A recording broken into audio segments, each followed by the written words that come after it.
good. What about drum break? Yeah, sweet. Hey everyone. Oh wow, you got to watch me sit down. I forget there's a bit of a lag. Let's get this window set up. Yeah, that feels good. Hi everyone. I feel so dirty today. I haven't even had like a shower. This is pretty terrible. Quarantine's leading to some slackness. So today I got a few things on my hit list I want to get through. Let's make a hit list. Oh, let's make chat bigger. Yeah, that's a bit better. And let's pop chat down a little. Put our hit list up the top. Thanks, Windows. That's what I want. I want randomly closed windows.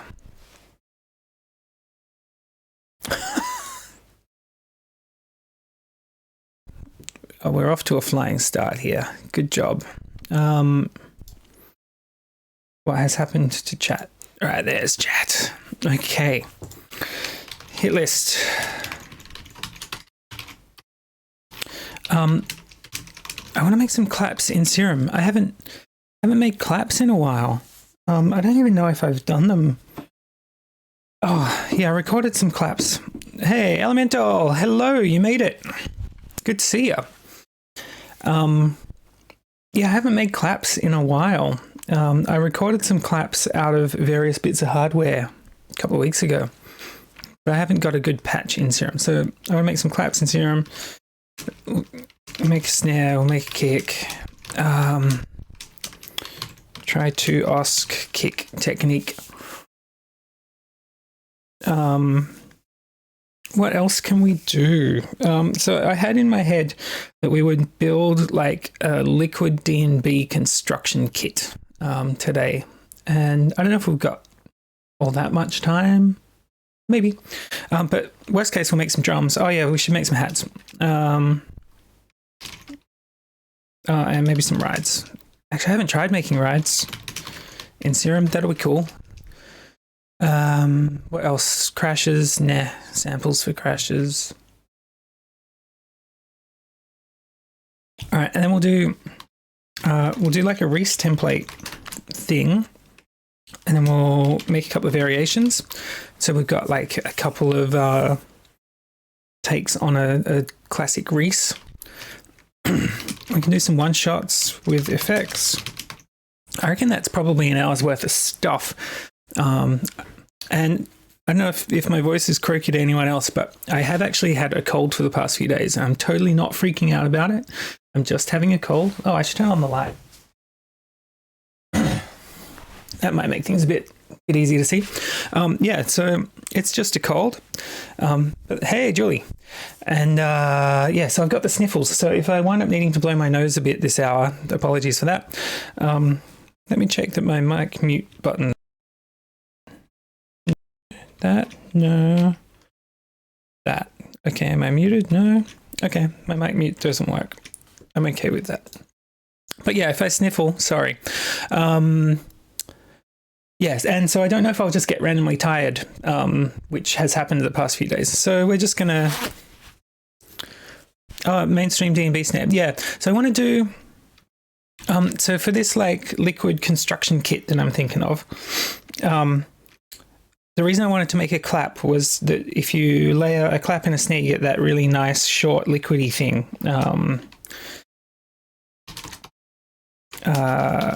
Snare ideas. So like, are you thinking of like a Signal iMenu snare? Because I think of them, they're really simple, but they're just so effective. And then you get sort of like the DLR snare, which is basically an acoustic snare. And then you get what I think of as like the Monty snares. And I think all three of those have like a fairly different sort of texture. Yeah. And they're all made slightly differently, which is the I guess, how they wind up with different textures. Or well, I make them differently. I don't know how anyone else does anything. But I talk about how I do stuff. So yeah, I reckon maybe we'll make some drums. And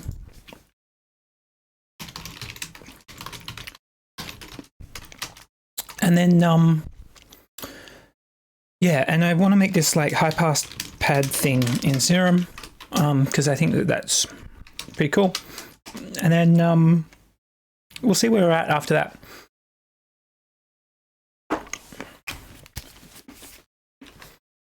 So let's get our drum Serum thing going on. Beautiful. Get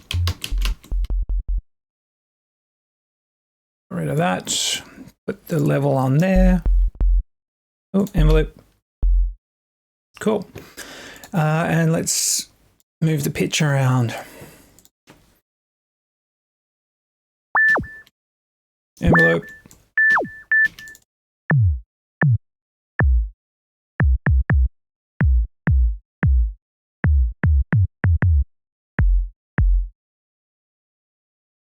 Oh yeah, some intros. Intros are fun.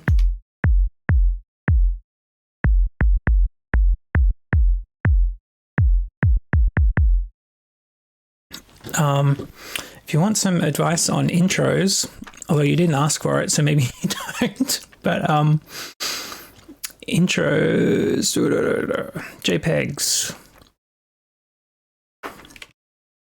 That's frequency, not time. That's frequency.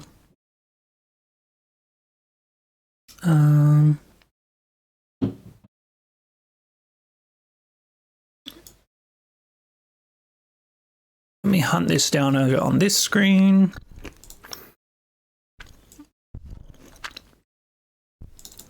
Yeah. There's some arrangements. There's some more arrangements. I think they're the arrangement pictures that I just have on my desktop. So I just spent like an hour decomposing some other tunes into like their sections. If you've got a half-made tune, you've got a completed tune there. You just don't know it yet. Yeah, so I think that these were all. Yeah, this is like Boo style songs. And there's a couple of critical tunes in there as well. But essentially, I mean, you can tell from all of these that they're the exact same things repeated twice. Like Boo is a classic for that. Like you've got melodic little bit, introduce some drums, drop the bass, vary the bass, and rinse and repeat, and then you're done. What's this? Oh, this is another Boo song. Yeah, so melodic thing, drop the drums, drop the bass, vary the bass, and repeat. What's that? That's Enei. Yeah, so Enei does some... Actually, if you've seen my Enei video that went up during the week, the Atmos thing that Enei does, where you just get a frozen reverb and you kind of filter it in, so that you keep a lot of the texture of your main sound, but it's all washed out and reverby, and you just layer that over drums as your intro, and like increase intensity by increasing the amount of like pressure coming out. So like you just increase the overall thickness of the mix, and then in the drop you just suck out all of that reverb and you boom, and you're off and running. Yeah, Boo won heaps of awards, and the Boo tunes are awesome. I'm not like dissing them by being copy paste at all. Like they stand up to it. I love them. Like if I could make stuff that felt catchy to repeat twice in a tune, I'd be super stoked with that. Yeah, I think quite often myself and other people push themselves to like make the second drop different, and it doesn't have to be very different. You can just like add one thing or subtract one thing. You get heaps of I've kind of been coming to thinking about arrangement as being about refreshing the listener's interest, I guess. And so you only need to remove one thing to make a whole section a whole new thing. Yeah, it's about like, as long as you catch the listener's ear in one direction, it doesn't really matter. And I mean, Boo tunes tend to have a lot of tonal variation. Like the melody isn't the foghorn, and then the foghorn comes in, and then the foghorn gets replaced with something else. And then we go back to the melody, and then by the time the foghorn comes around again, we've kind of forgotten what it sounded like on a subconscious level. So when it kicks back in, we're like, oh, hey, there it is. So I think that his repeating arrangements are fine. Whereas like Enei won't do that. Enei has like main drop 1 here. Actually, I don't know if you can see my notes on what these sections are. But, you know, main drop 1, and that will never happen again. Oh, no, drop 1 repeats. Oh, maybe it's this. Broken sound unfiltered, I think, never happens again. And that's a real Enei thing. Yeah, exactly. Yeah. Yeah, I assume that people are only going to listen to the first drop of my tunes. I get bored. If a song's over like 3 minutes, chances that I'm listening to that last minute are pretty low, unless I love it. But a lot of songs now aren't built to be listened to beginning to end. They're built for the first drop to get played. That's fine. Yeah, so Enei will like have a whole section that only plays once, but the overall arrangement is pretty straightforward. Oh, we've got a cat trying to get him. Sorry, cat.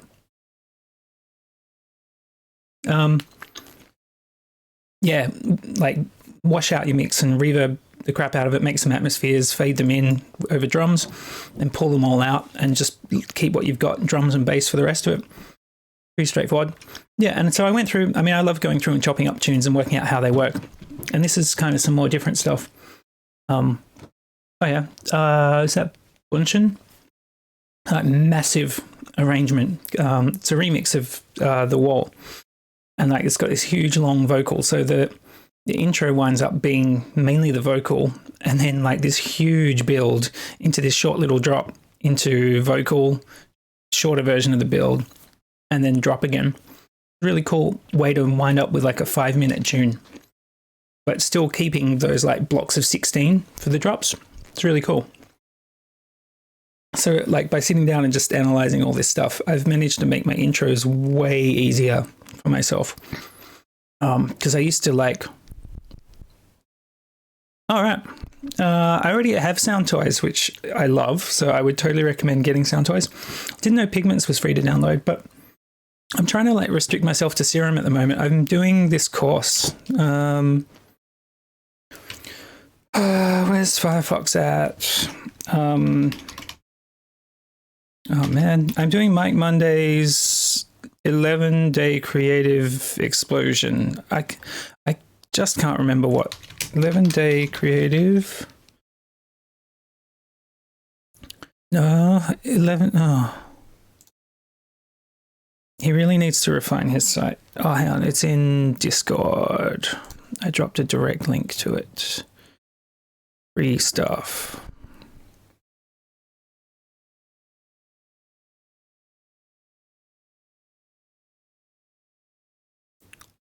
Oh, really? It's got a good granular thing built in? Oh, man. Yeah, so Mike Monday has this thing on at the moment with code producer 2020. Will get you into it for free. It's usually $50. So that's pretty cool. He is running a course where he basically shows you his process for churning out tunes and getting more ideas out. There's a whole lot of text here, but yeah, I find his marketing material a bit hard to digest. Wow, there's a whole lot of text. Okay, that doesn't explain it as well as I can explain it in 2 minutes. Yeah, essentially, he takes you through the first part of his creative process. So he has developed a creative process from beginning to end, from I have no ideas through to I have completed songs. And he's basically giving away that first step. And I think it's probably fair to say that it's 5 or 6 stages in his process. And he's really showing you the first one, which is cool. And if you think a little bit, you can see what the next stages are. And he includes in here a list of them in this graphic down here. So if you're really sneaky, you can kind of zoom in a bit and work out how his process essentially works. And I really have enjoyed a lot of his internet content for years, but I've never done a course of his. And then he's giving away the course with that code. So I figured I would do the course, and I've been really enjoying it. I am a few days into the course, and I have punched out 4 or 5 song ideas, which part of his process is to generate ideas and then export them and save them and don't listen to them for 2 weeks. So I'm not allowed to listen to them. I can't show them to you guys, but they're really just rough sketches like I have done on stream before, like half an hour of like punch out some ideas. And at the end, it will be interesting to see what I made over that time. So I've been doing that. And that's been really making me focus on working quickly. Like I have a template which I've built, which just has a couple of synths in it. We'll rebuild that drum in a second. Yeah, and so like just starting from this template with like 4 synths in it has been really an interesting exercise, because I've always thought, oh, I should do this, but I never do it. And so what I do when I start a track for this course is I come in here and I delete everything. I've got like a nice drum rack set up already, and we're already on 172. And then I just draw some drums in, and then I see where it takes me, because I've just got a bunch of drum samples that I made previously loaded up. So we'll just chuck in some kicks. Maybe have a like second hit down here. And we'll chuck in some hats on quarter notes.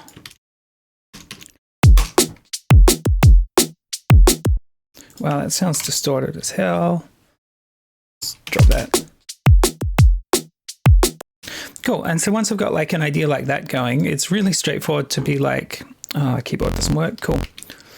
So I've got like a serum here. And this is, I'm trying to get to this situation, I think this is just an idea in my head, where I'm just using serum for almost everything.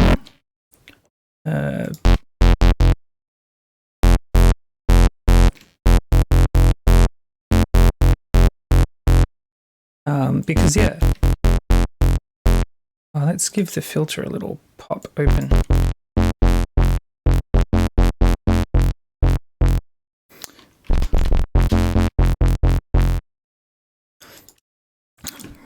Can we make like D&B acid?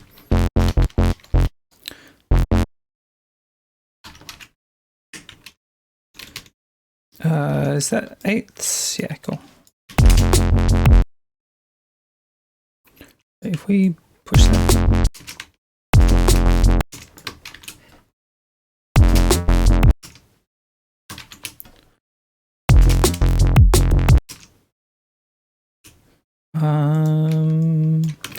Is that on mono? Yeah.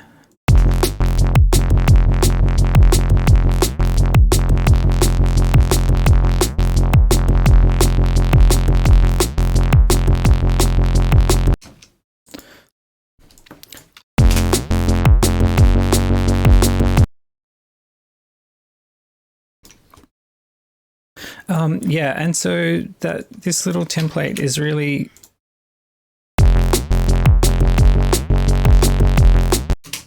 yeah, I'm really enjoying it because it just forces me straight into coming up with an idea. As you can see, maybe we're just gonna finish this idea out real quick.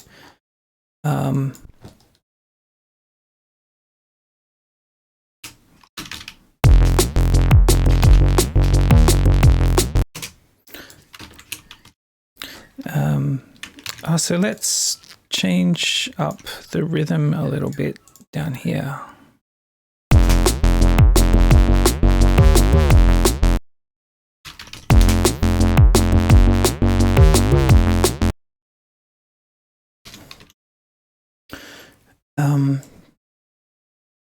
Yeah, and because I've been, so this acid patch I built on the last stream, I think, and I've just been trying to like basically just work out of this 2004 folder. And so when I want a serum instrument, I just grab something out of there. Yeah. Yeah, actually, those drum samples are all from my drum pack, which I have not released yet, which is 2020 packs. So it's this folder here, which is pretty much ready to go. And so there's a whole bunch of loops.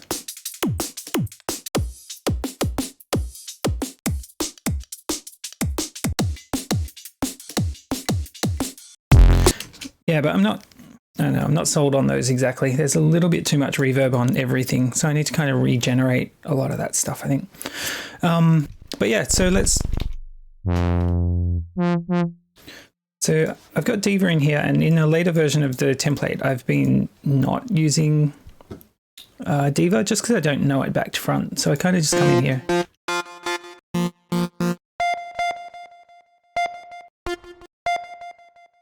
That's kind of interesting. Fitting the like acidy.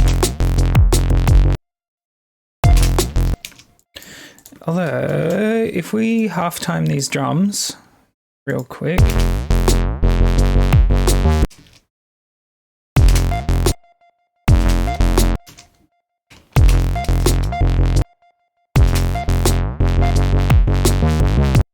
Yeah.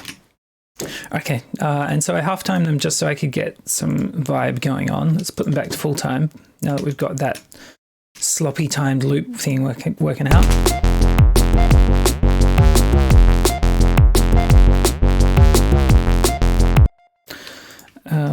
And if we try automating some stuff.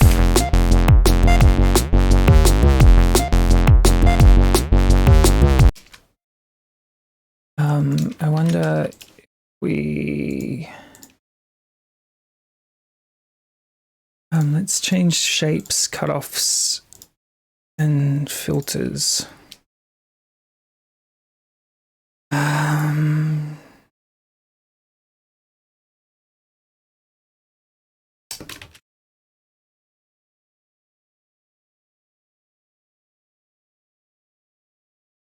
Yeah, so what I'm doing here is I'm just adding some semi-random automation to these parameters just so the sound changes across the loop.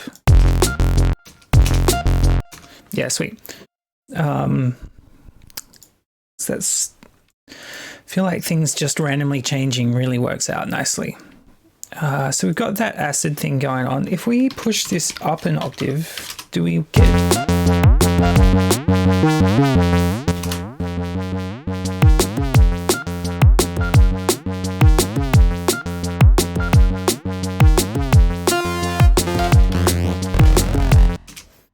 Yeah, cool. That way we gain some room.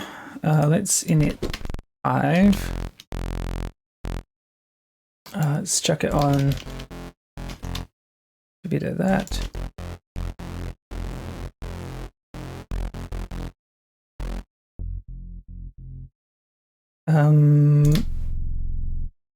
Oh.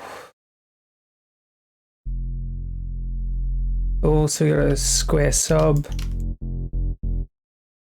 Low pass 12.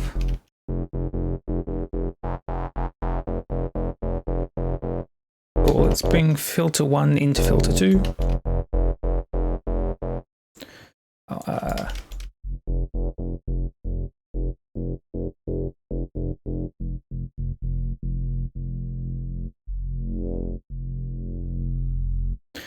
So LFO2, want to speed it up. Yeah, because we've got all that room beneath the acid line now, so we can chuck a sweet Reese under there. Whoa. We need that to be way louder. I made this rack during the week.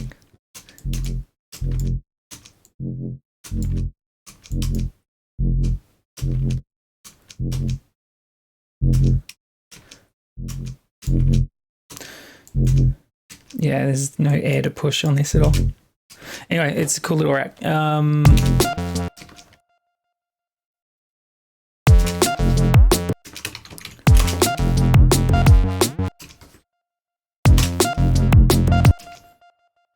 We might be able to get it to slide there.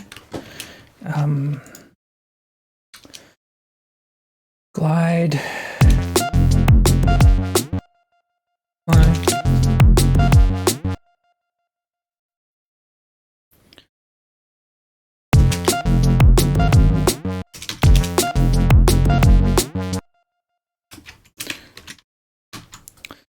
And we can slide back out.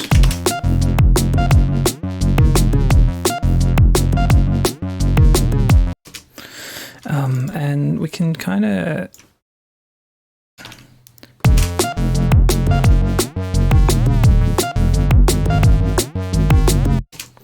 No, because we're using too many weird notes. We got to keep it simple.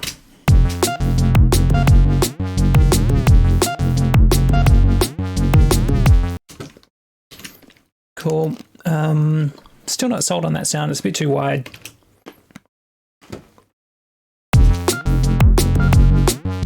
There we go.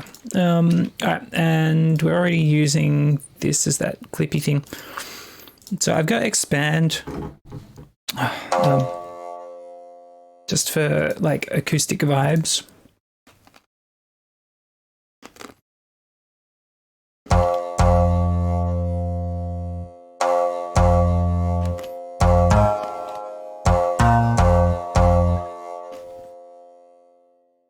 So let's try just building some chords. It's not worth turning on and...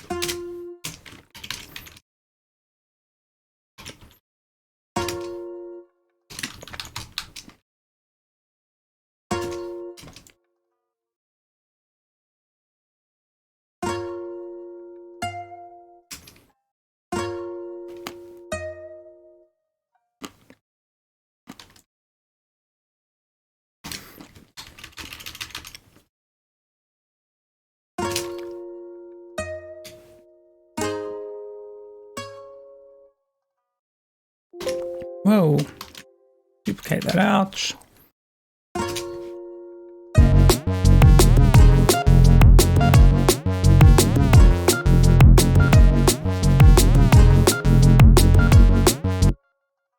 Cool, and then in this last section, let's invert all that, see what we get. All right.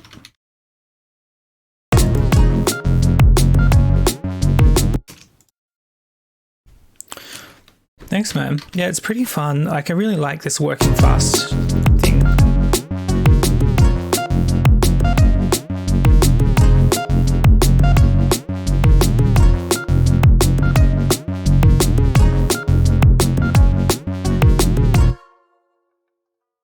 Yeah, and so that, I mean, you can take this in a couple of different ways now. So what we could do is we could get rid of all this crap. We could just do like a classic greasy thing. So maybe... Actually, let's push that up.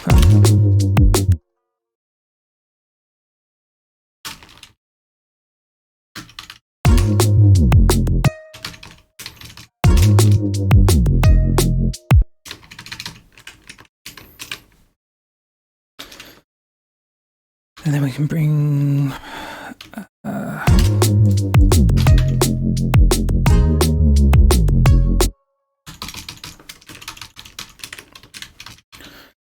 and it's just too boofy. I don't know what a better way is.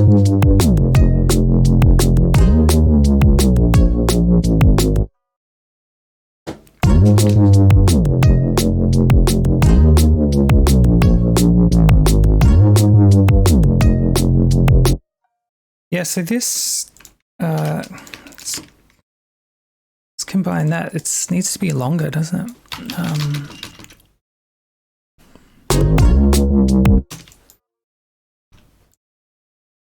Maybe this section goes like this.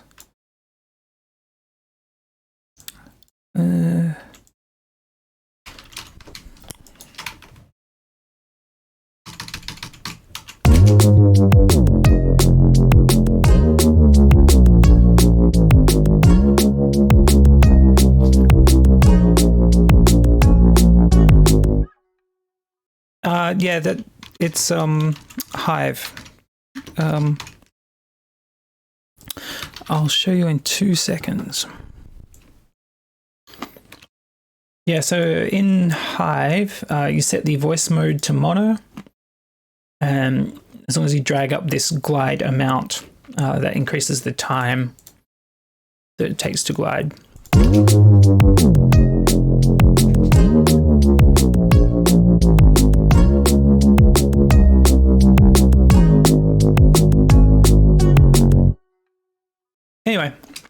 going to call that an idea. Thanks for hanging in there with me, people. That is day 4, splurge 1. And I will export. Actually, I'm going to make both sections longer. Right. So I can at least hear them.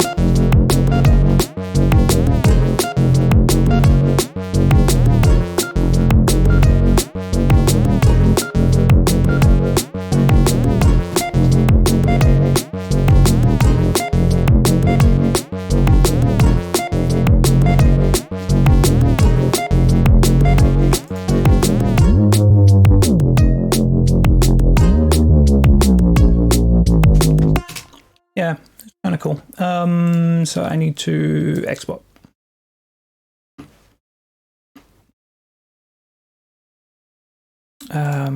Day 4, splurge 1. I should probably give them names, hey?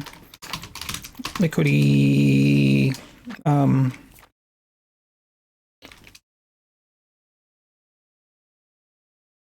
Hey, Taylor. Carrying song through after a drop. Yeah.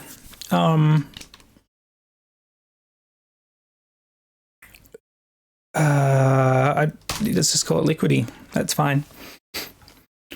Yeah, man. So, I find doing this stuff really helps me out with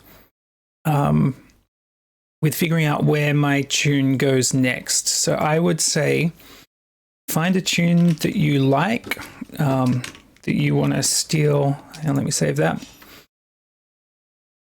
Let's grab one of my like whips and we'll chop it up, and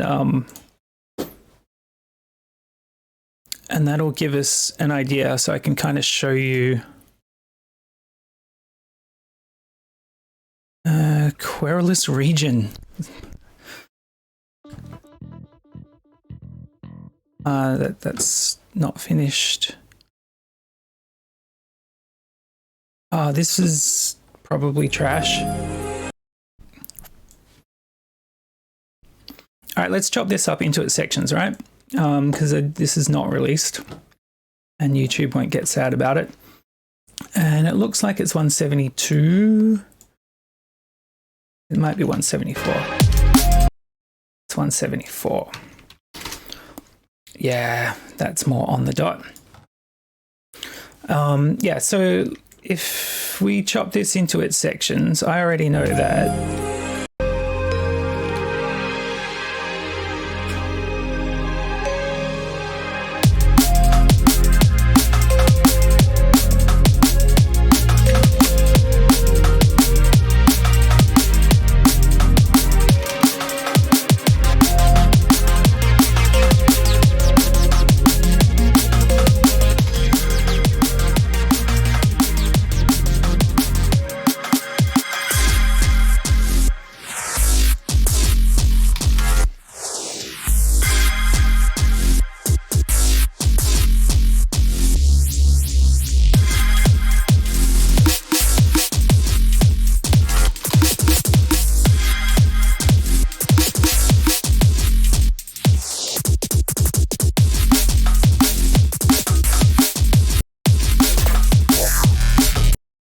Cool. And so then this is drop 1 melodic. So I'm calling it drop 1 melodic because I know that this bit is just heavy and it sits on basically the one note. So it's my main drop, which is probably the part of the tune that you've already got written where like your foghorn's doing foghorn things.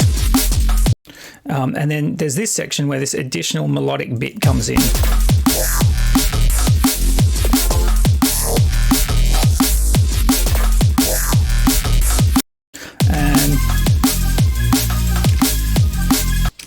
So let's call this drop 1 up because some up and some additional atmospheres come in. And then I'm pretty sure this is a copy paste arrangement.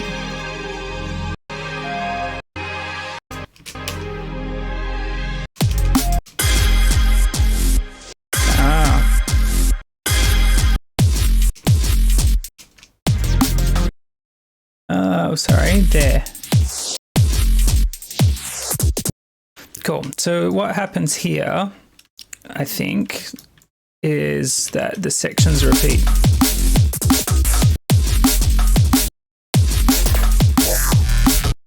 Yeah, so this is just drop one, repeat, and this is drop one, melodic, repeat. Yeah, and that's drop one up, repeat. Okay, so you can see, like, I mean, this is not finished, and this is just outro, but you can see that essentially I've taken one idea, which was either this one or this one, and then I've just extended it that way and that way. So if I have a loop that I'm working on and it sounds, you know, actually I don't really love that bit. I think this tune is based around this melodic section.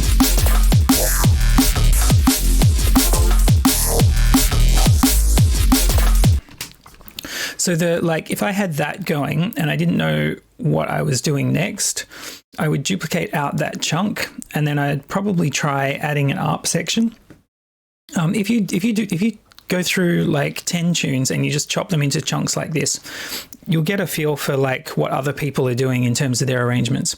And then it's just a matter of trying that stuff out in your own. Like, you'll find what you like to do after your main drop. So if you've got your main idea here, like I always try to, essentially my drop formula for me is that I do any melodic stuff in the second half of the first drop, and I'll do less melodic, heavier stuff in the first part of the first drop. So in here, I'll do all the crazy fun bass design and weird sounds, and that will lead into an extension of those sounds, but doing something more melodic. And then that will transfer into essentially drop one again, but with additional higher elements. So instead of doing bass melodies, I'm doing like ARPs and pads and atmospheres and stuff, which kind of like soften the vibe into a breakdown. And so that kind of heavy bass with a melody into melodic section into breakdown, I feel like works pretty well and is kind of a template that a lot of people seem to use. And this intro stuff that I've done in this tune is not something that I would do anymore, where you've got this section. Whoops. Yeah, because I don't feel the need to build a full melody like that anymore. These days I would go straight intro into build.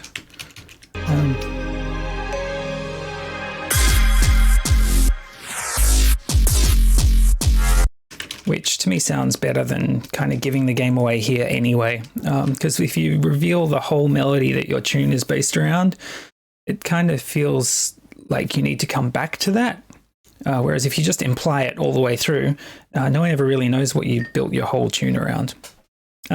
So hopefully that helps. But yeah, chop up some tunes, figure out what people you like do before and after their main drops, and then just copy the intent. So, you know, if they bring in an acid lead, you don't have to bring in an acid lead. But if they bring in something high and melodic, then find something high and melodic to kind of chill out your section a bit and lead into the breakdown. And, you know, if you've got a main drop, just try removing stuff to create this progression towards your main drop. Yeah, that would be my advice. We have made zero progress on this Serum sound design, which I'm perfectly happy with, because it's nice to just be hanging out. Oh, we got 6 people. Jeez. Okay, let's do a quick seruming. Let's get this kick built.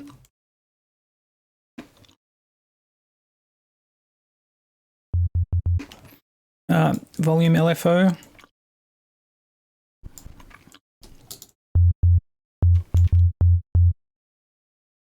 Let's get a pitch LFO. Whoa. Envelope it. Cool.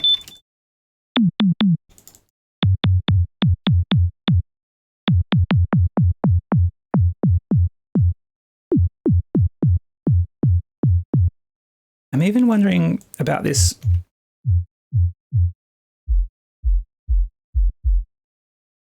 So we've just got a thud there. And what if we use a second oscillator to build the actual click? So same deal, we need a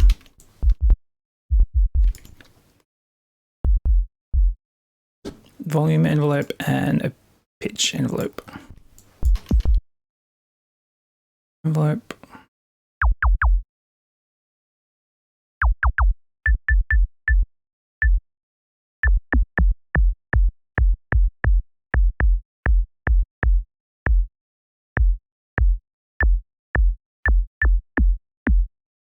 If we put this up one octave,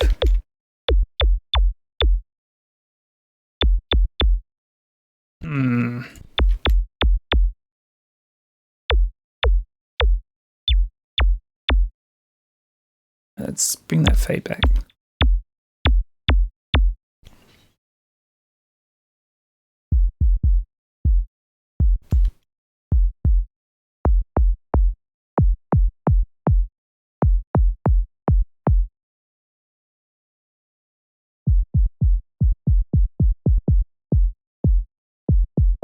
All right, and then let's get this click happening. Whoop.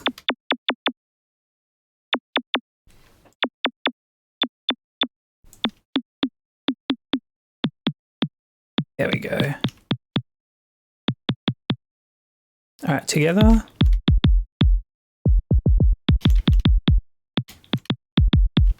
All right, let's sort the phases out. All right, and let's resample one of them. Oops. Just make sure it looks like a good waveform. It's all right. See how lumpy that is? Like it's quiet and then super loud here. That's probably these two interacting in a way that they don't need to. Let's try resampling that again. Oops.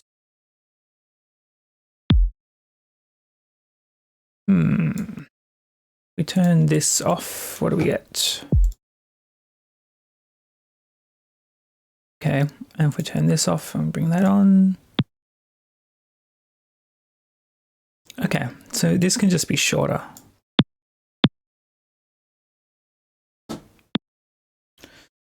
If we enable both of those, getting somewhere. Still lumpy here. Bugger, hey? Really tighten this up.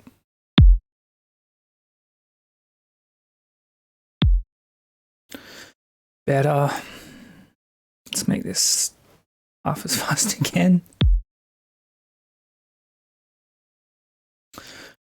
Oh, it's really splitting hairs to worry about that. I think that's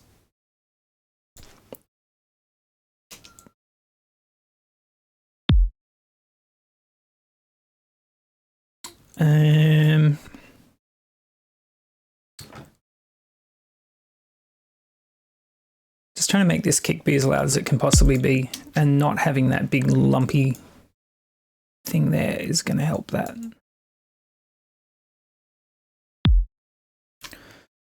Better. Slightly.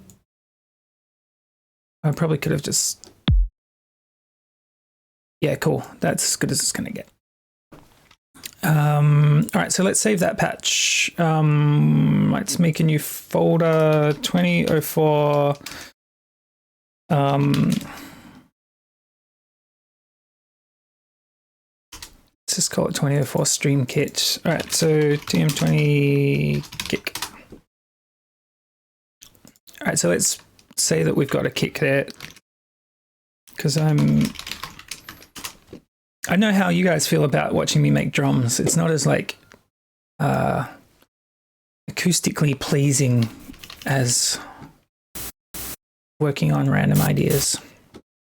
So I've got this idea about using an LFO on the level of the noise oscillator in envelope mode to make claps. I don't know if it's going to work.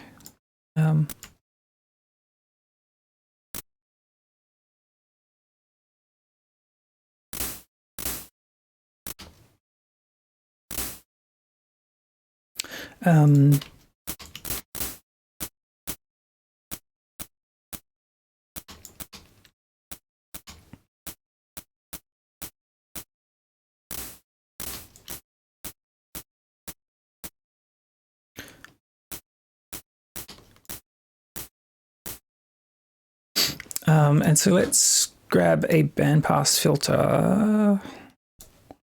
And we want the noise to come through it. And now we're getting somewhere. Probably want reverb. Definitely want distortion.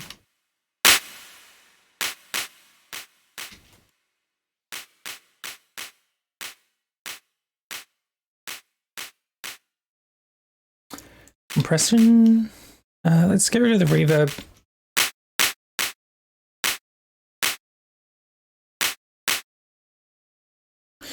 How can we make this more stereo?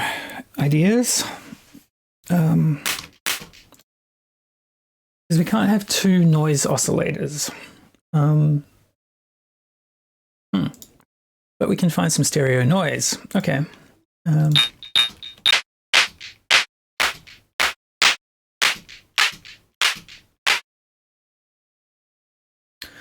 We have stereo noise.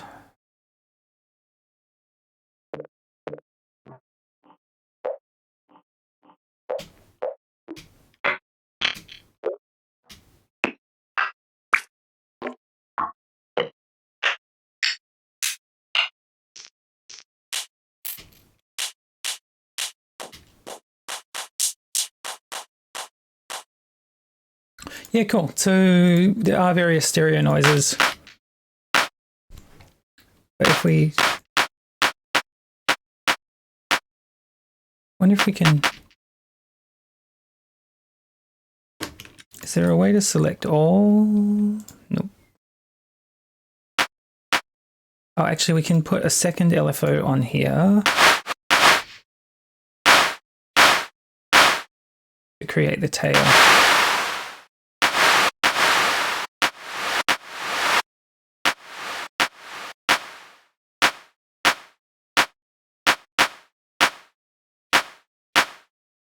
Cool. Okay, so let's set up some macros so that this is easy to make variations out of. So we'll bring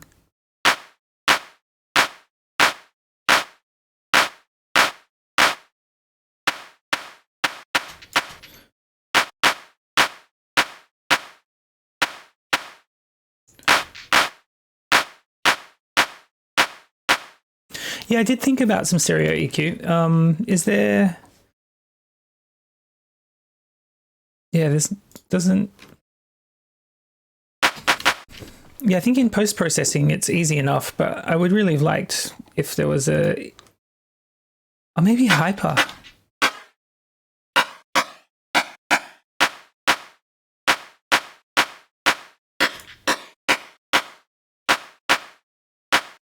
Yeah, because it's got kind of wonky transients anyway. That's kind of cool.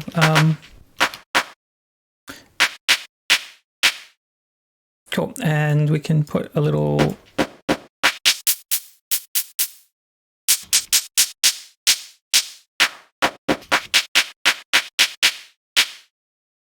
so let's name these speed and rate. Nope. Speed and rate are the same thing. Cool. Let's save that in StreamKit. Clap. All right, let's get a new thing going on.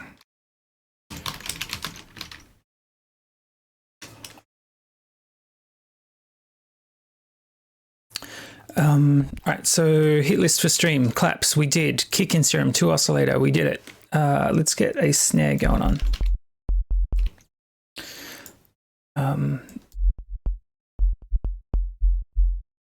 Envelope. And for a snare,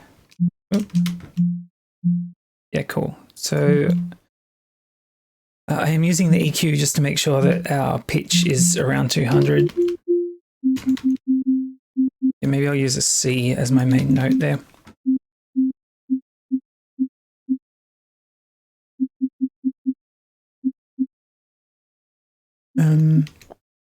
So that'll be the body. We need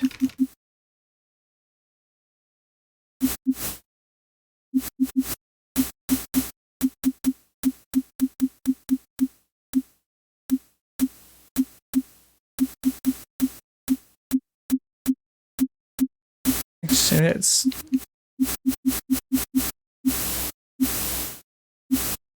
some sub bass to wobble.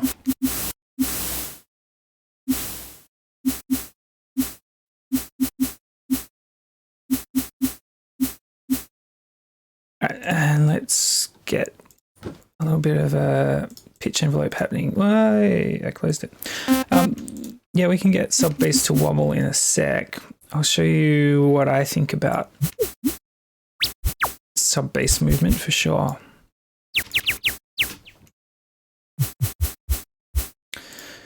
Cost pitch.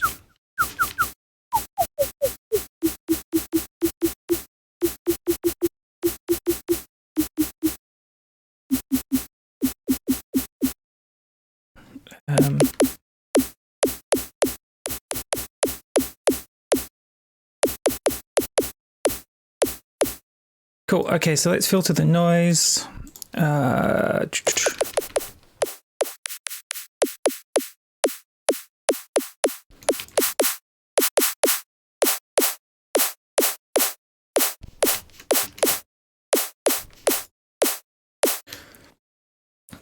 And the problem with doing snares in any synthesizer is you just want so much more post-processing. Well, I do.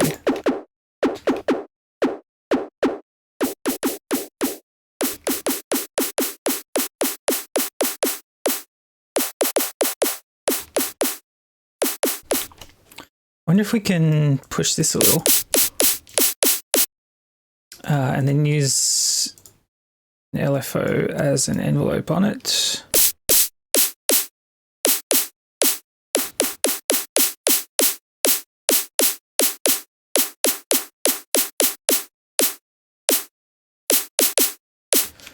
That feels cheeky. And obviously doing snares in headphones, hard to get a feel for what the transient's really doing. What does that look like if we resample it? Because I find resampling stuff is just super critical for my process to figure out. Yeah, so it's a bit too loud there, and then it kind of fades back in. The part of that will be this guy, I think. Cool. All of it is that guy. So let's just give it a little oomph, not so much. Oh, and did we compress it? No, we didn't compress it. Maybe we can bring that down. Nope. Bring that all the way back up. So that's the level here. What if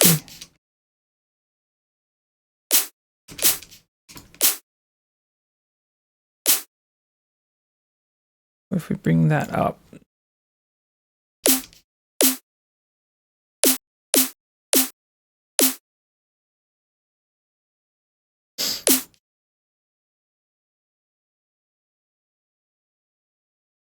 Funny. So what have we got overlapping? That's pitch. So that shouldn't be creating that volume spike. If we bring that back a bit, yeah, okay. So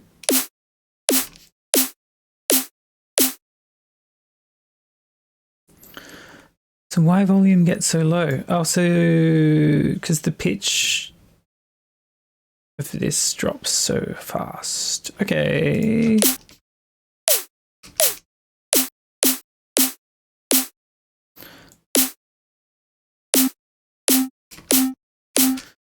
All right, so let's see what that looks like. It sounds like balls. My goodness, what has gone wrong here? We don't have a compressor on. Why is that transient-y thing out of control? Is it the EQ? Yeah, it's the EQ. All right, so let's leave the EQ off for now. Actually, let's bring the EQ back on, but we'll remove all modulators.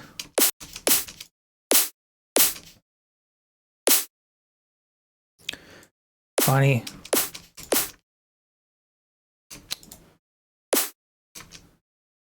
Anyway, that's pretty okay snare. It's not my greatest. We could bring this down a bit, I think.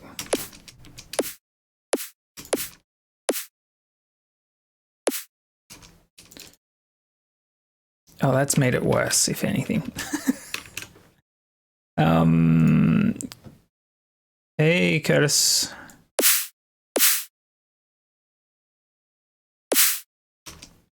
Anyway, let's stop mucking around with that snare. I am going to save it, even though it's not quite done, but it needs a bit of tweaking. Snare unfinished. Let's talk about subs for a bit. All right, subs. Subs are weird, hey? Let's drag in a tune, this. So I've been working on this. I think I played it on stream the other week. It's okay. I'm kind of not sure how I feel about it.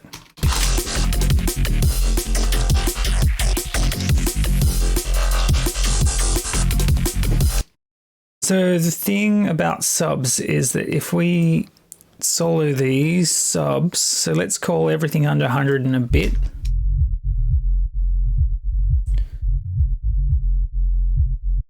You don't have a lot of options for movement down there, right?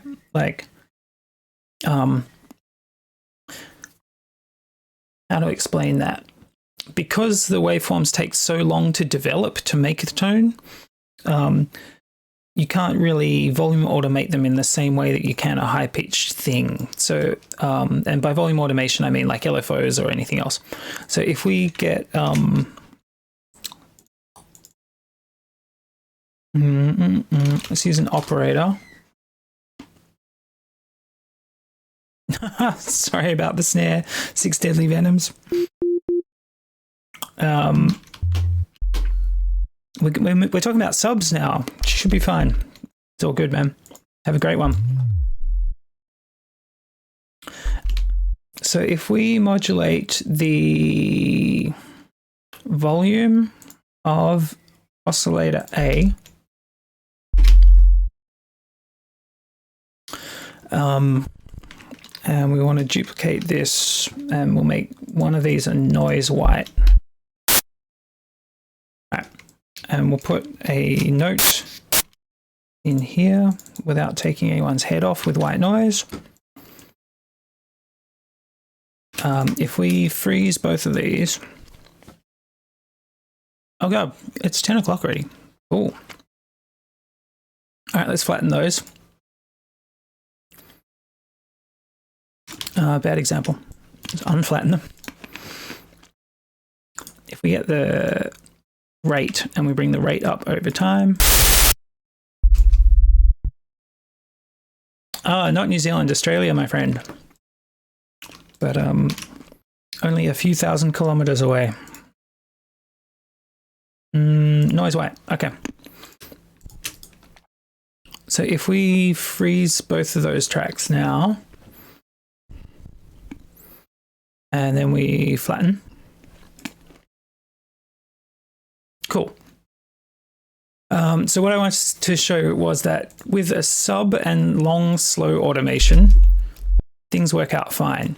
But as we speed up the volume difference, we actually start to like modify the waveform. And it's that kind of effect is less audible in the noise, which is full spectrum. So somewhere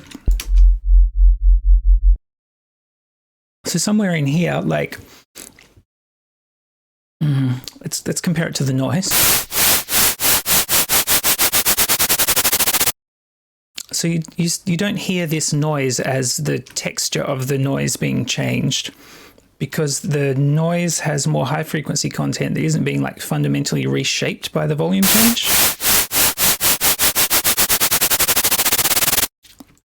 Whereas with the sub, you'll hear it's messing with the waveform, because the waveforms are actually so long that the LFO is modifying the shape of the wave, creating a different tone. So you've got to be really careful with your sub, in that if you're trying to reshape it to, yeah, home and away, man. if you're trying to reshape it too quickly, you're actually like you just can't do it because you're changing the texture of your sound rather than changing the volume of your sound. And that goes for like all movements below a certain, well, it goes for all movements at every frequency range, but it becomes really noticeable in a sub if you're like trying to volume automate stuff too quickly. You just kind of like ruin your sound. So in terms of like, in terms of this region, you can't really get away with too much. You can like, and the more stuff, like I've done a video on this, I don't remember which one. Yeah, subs.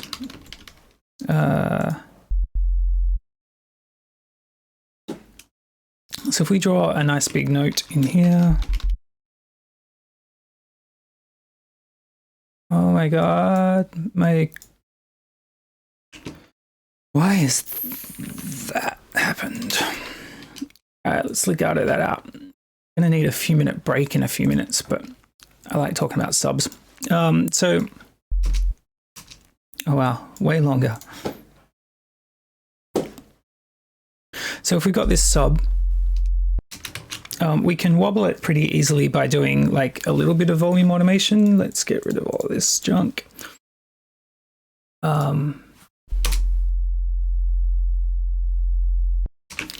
Actually, let's put Smexoscope on so we can see. So you can see it is varying. Let's up the rate a bit.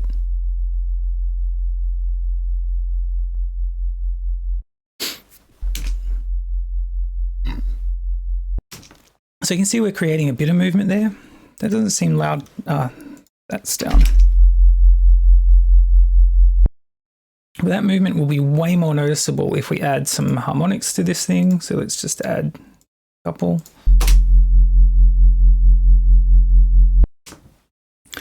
And yeah, so yeah, your ears wait.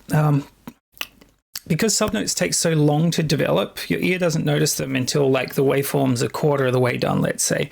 The higher up a harmonic you add in, the faster your ear is able to detect it and to detect change in it. So adding in these harmonics is giving us, yeah, Melbourne man, is giving us more of a chance of our ear noticing the wobble. So like, let's get rid of those harmonics again. We'll run a little experiment. So with this, I'll start winding in the amount and I'll let you know when I hear it start to take effect. So I can hear it there. What's that? 29%. All right, so we'll add those harmonics back in. So I could hear it probably a little bit before that, but if we add some harmonics back in, and bring the amount down again, and I'll just wind it in until I can hear it.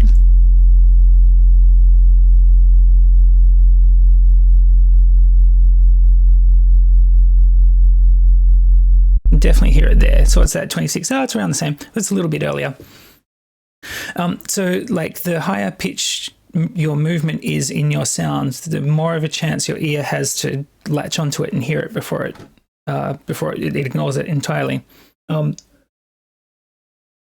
So, and all of this is a long way of saying when people talk about movement in subs, I think they're bonkers. There's generally very little movement in sub, because what's happening is the higher frequency stuff is convincing you there's movement in the sub. So you might hear a bit of wobble like that, but that's not very interesting a noise to listen to. Whereas if we layer that and we get I don't know, a saw. How do we get saws? There we go. And maybe we get two saws.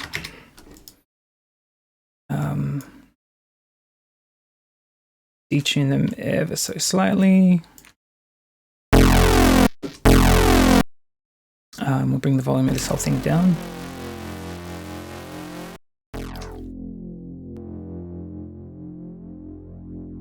And then maybe we can push the filter around as well. Oh, whoops.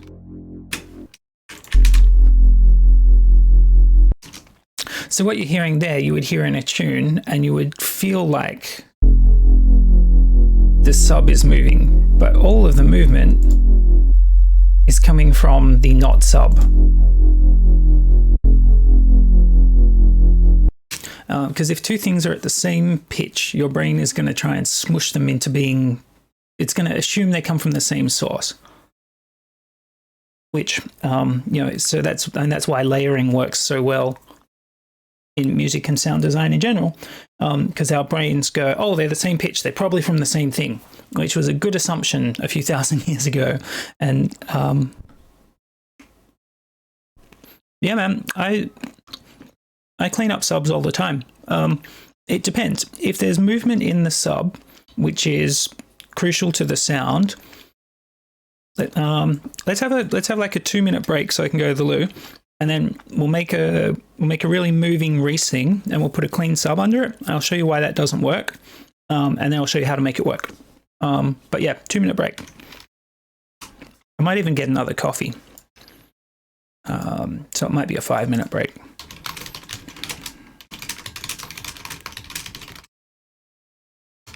Yep, it's been discouraged for particular reasons. I can explain.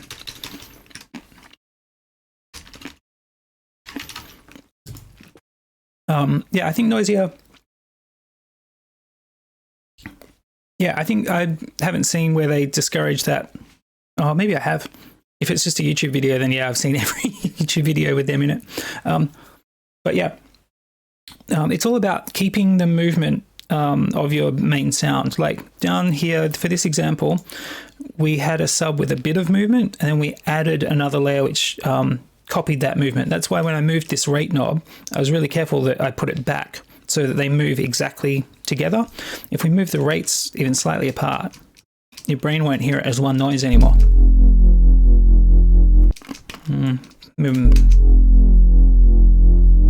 Now it feels like the sub's doing one thing and the top end's doing the other thing. So they feel like completely different noises. But yeah, we'll replace the sub in a second. I'll just have a quick break.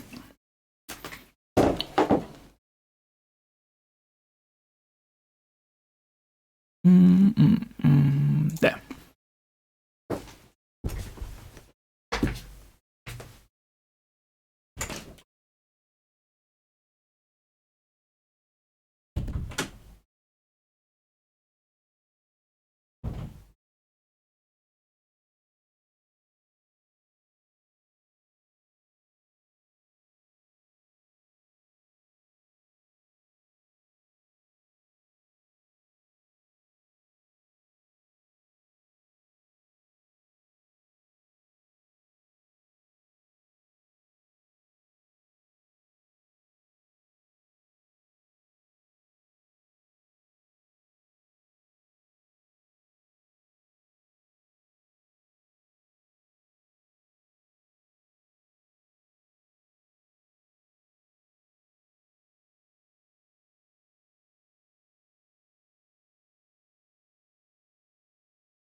All right.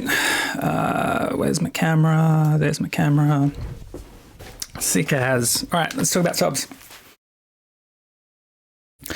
Yeah, so it just depends on whether you can match the movement in your sound. Well, for me, it matters whether I can match the movement in my sound perfectly or close enough.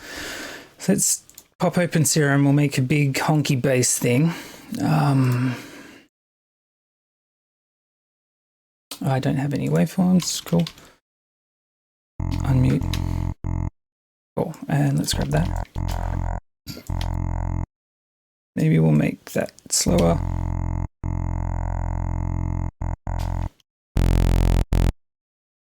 Actually, let's do FM from sub. Go to you for now.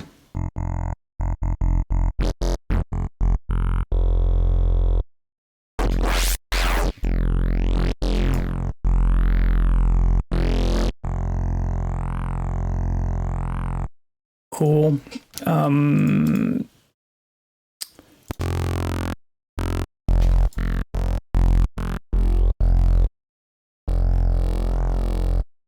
So let's use a second one.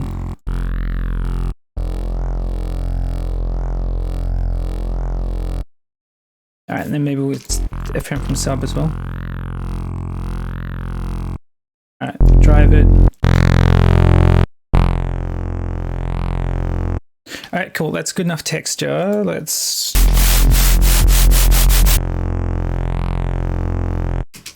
get rid of that. All right, so then if we, filter cutoff, filter resonance, let's add another filter, filter resonance as well. And we'll make it 24. Let's make it a notch because that'll show it more clearly. All right, cool. Let's add some automation to this tone.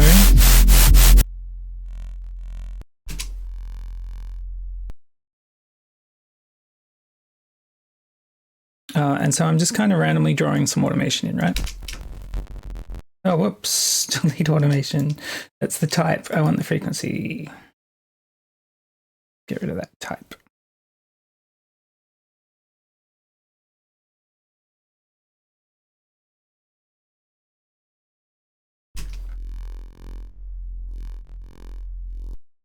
Cool, and let's modulate this first filter as well.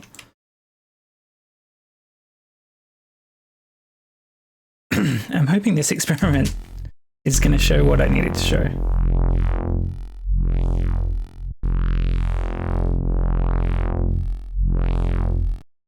Cool, that will do it probably. Let's make a new channel, resample that.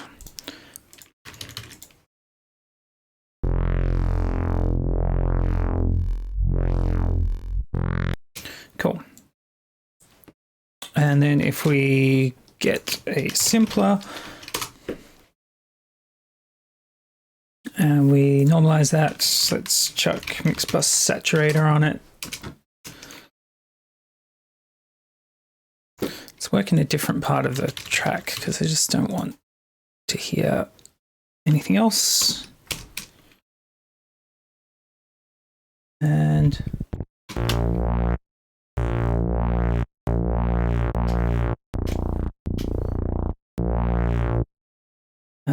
transpose.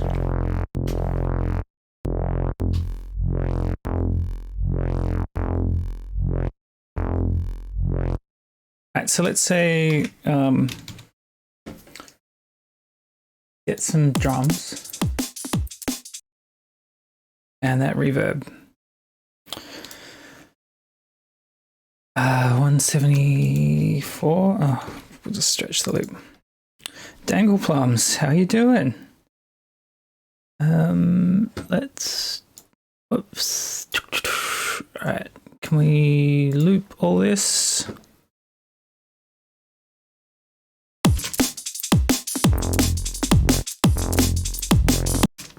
Cool. All right, so if we go through, now that we've got that resampled bass hit, let's let's just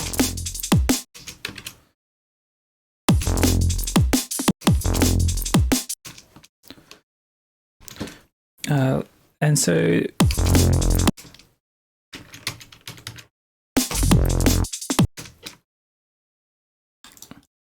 let's take some different cuts, so we're creating different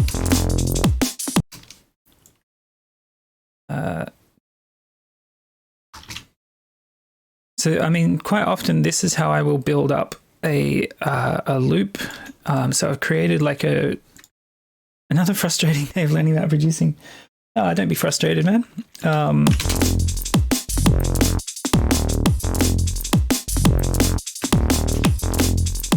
Okay, so it's not like the greatest baseline in the world, right?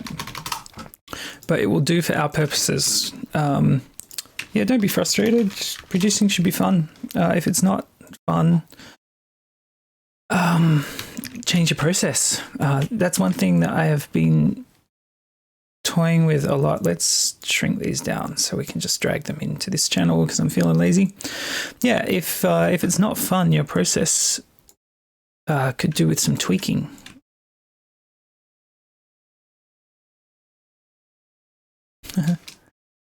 So I've copied our notes into here, right? So if we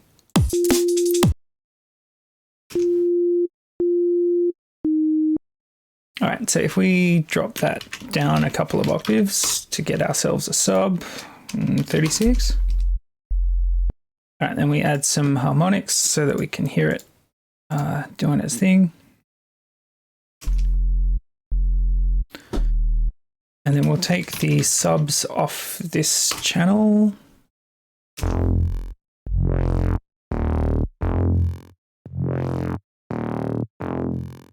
And we layer those two. Now that doesn't sound too bad, but I bet we can make it sound worse by getting rid of those harmonics.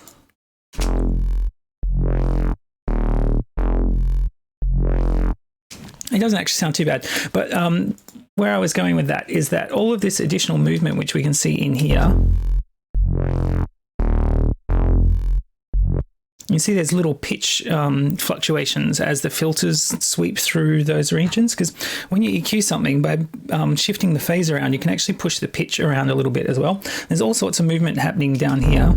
Oh, actually, if we accentuate that, let's use pitch envelopes to create a bit more of a pluck on some of this.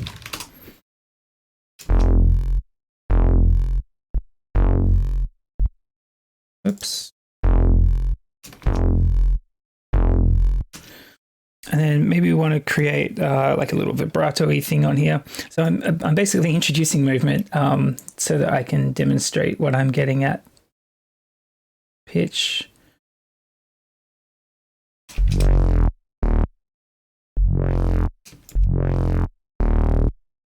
I would like that to be faster, 6 Hertz-ish.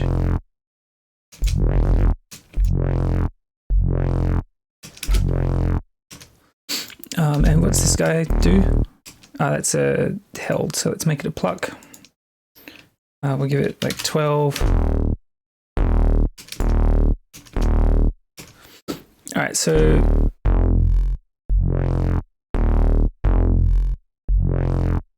as we're introducing more and more movement into this loop, this sub is going to hold up less and less. So I'm starting to be able to hear that it's not matching the movement at the starts of the notes. And if we were resampling something that was less pitch consistent to start with and like had more movement going on, it'd be more and more obvious that we're replacing the sub underneath.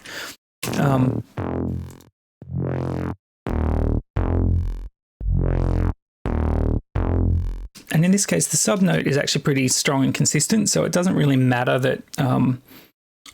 in this case, I wouldn't replace the sub if I was trying to use these samples.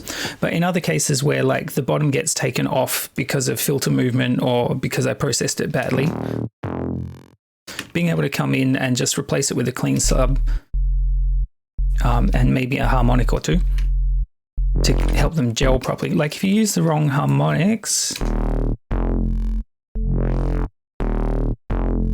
You hear how we're adding a tone to that, which isn't quite right. Like if you kind of doesn't matter too much, but if you add like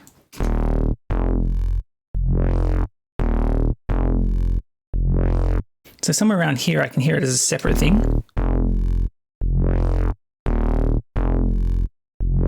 Because it's not following the movement of the actual like mid bass that we've got going on. And that's kind of the main thing that I wanted to get through. So why not this one? I'm not sure. Yeah, in this case, like, so if I had resampled this and I was actually trying to build a tune out of this, I would just use the sub that's on this because it's reasonably consistent. It's loud enough. Like what I would do probably is duck that a bit and then slam the whole lot with dynamics, like compressor, limiter, saturation, just to bring up the level of that relative to everything else. But sometimes when you process a neuro, let me grab one as an example. 19. I don't know where my old samples went. Oh, they're just this, are they? Old. Yeah, so if we are trying to use this bass,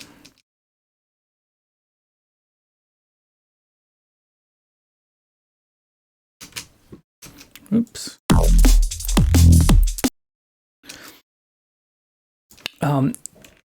Like there's just like to make a separate sub work, I guess, is what I'm thinking about.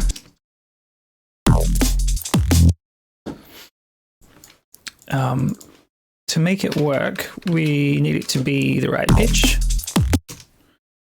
And then you need to kind of track the movement as much as, well, so like in here, you can hear that the original bass kind of dies off and then comes roaring back. So we could kind of like, you can kind of match that with some filter movement on our sub, which will make it sound a little more natural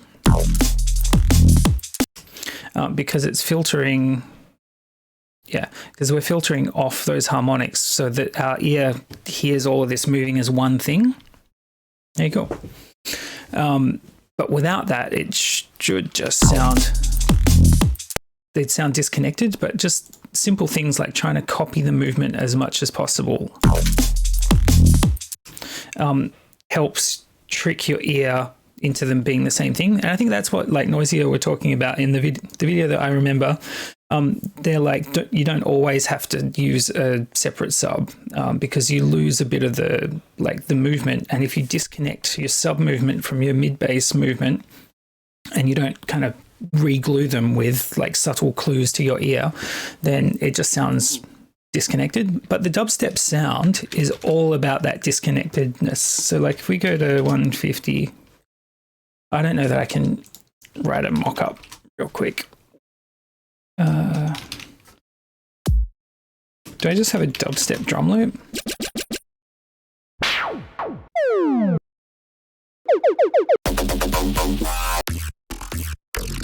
Yeah, you can even hear like how these guys EQ their stuff.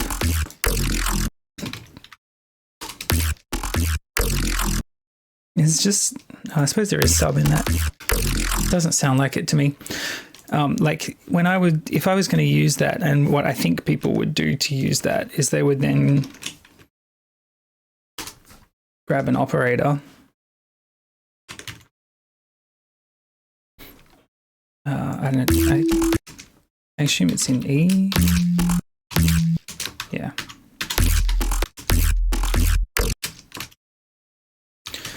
Yeah, and they would write a completely disconnected bass line underneath it with the sub.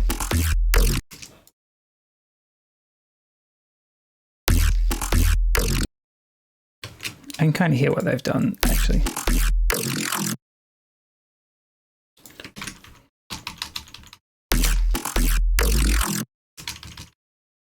Is it just one? Yeah, anyway, so dubstep's all about that disconnected sub, I think. If you ever listen to like some big dubstep tunes and you just kind of like listen for whether the sub is moving with anything else, it'll just be doing its own thing underneath everything. And like once you hear it, once you can identify that all the time, stuff that tunes that should be moving with where the sub should be moving with everything else. Yeah, like bass counterpoint, totally. If you listen to Mr. Bill tunes, and Mr. Bill's production is top notch, his sub will just be doing its own thing, like just off playing its own song entirely, and then all this other stuff will be like happening, doing its own thing over there, and it sounds great because that's part of the style. It's what gives it that like mental complexity. But you listen to like a noisier tune and the sub will feel like part of the song, feel like part of the mid basses every time. There's like one or two tunes where I've been listening and I've gone, this is a separate sign, but otherwise you can't tell. And I'm sure that they will resample this. Like if we were gonna really use this, let's resample it in, because I think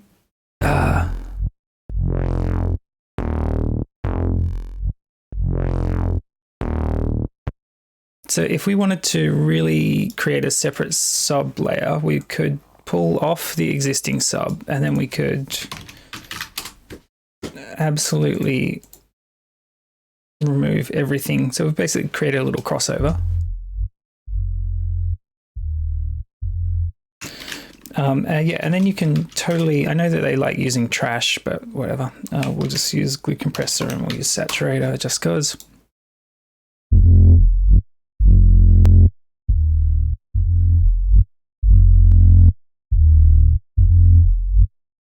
So we're creating a whole bunch of distortion. It doesn't matter because we get rid of it anyway. So we've basically created a separate sub channel out of the original.